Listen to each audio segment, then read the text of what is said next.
கடந்த 2 மாதமாக தேர்தல் பணிகள் எல்லாம் மிக வேகமாக நடந்தது.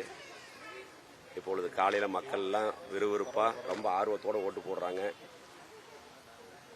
அவங்க ஓட்டளிக்க வர்றதை பார்க்கும் பொழுதே கண்டிப்பாக அம்மாவுடைய ஆட்சி வரும், அண்ணன் எடப்பாடியார் முதலமைச்சர் ஆவார்.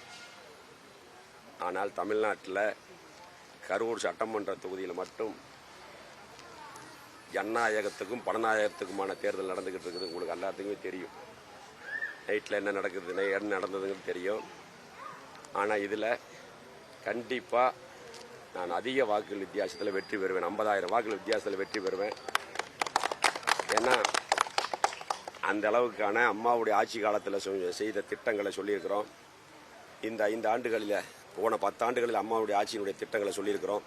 இந்த 10 ஆண்டுகளில் என்ன நடந்திருக்குது இந்த ஆட்சியில் அப்படிங்கிறத சொல்லி தேர்தல் பரப்புரை எல்லா பகுதிக்கும் பரப்புரையில் எடுத்து சொல்லியிருக்கிறோம். இன்னைக்கு சட்டம் ஒழுங்கு ரொம்ப மோசம். சட்டம் ஒழுங்கு சந்திச்சிருக்குது. போதை கலாச்சாரம், பாலியல் வன்கொடுமை, இதெல்லாம் குறிப்பாக பெண்கள் மத்தியில் மிகுந்த பாதிப்பை ஏற்படுத்தியிருக்குது.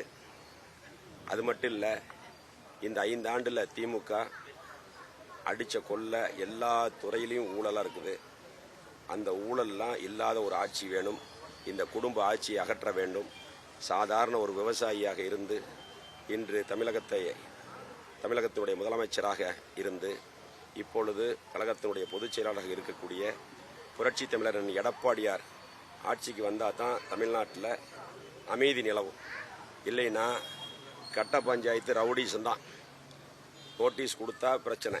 கரூரில் மட்டும் நோட்டீஸ் கொடுக்கக்கூடாது, பிரச்சாரம் செய்யக்கூடாதுன்னு இது வரைக்கும் 2 தடவை லேடிஸை பிடிச்சி அடித்தாங்க. நைட்டு ஒரு பெரிய பிரச்சனை நடந்தது. நைட்டு ஒரு பெரும் பிரச்சனை நடந்தது. அதெல்லாம் உங்களுக்கு எல்லாம் தெரியும். ஆனால் அதெல்லாம் மக்கள் பார்த்துக்கிட்டு தான் இருக்கிறாங்க. இதுக்கெல்லாம் முடிவு கட்டுற தேர்தல் இந்த தேர்தலாக இருக்கணும். பணமா பாசமாங்கிற தேர்தல். கண்டிப்பாக 50,000 ஓட்டு வித்தியாசத்தில் நாங்கள் ஜெயிப்போம்.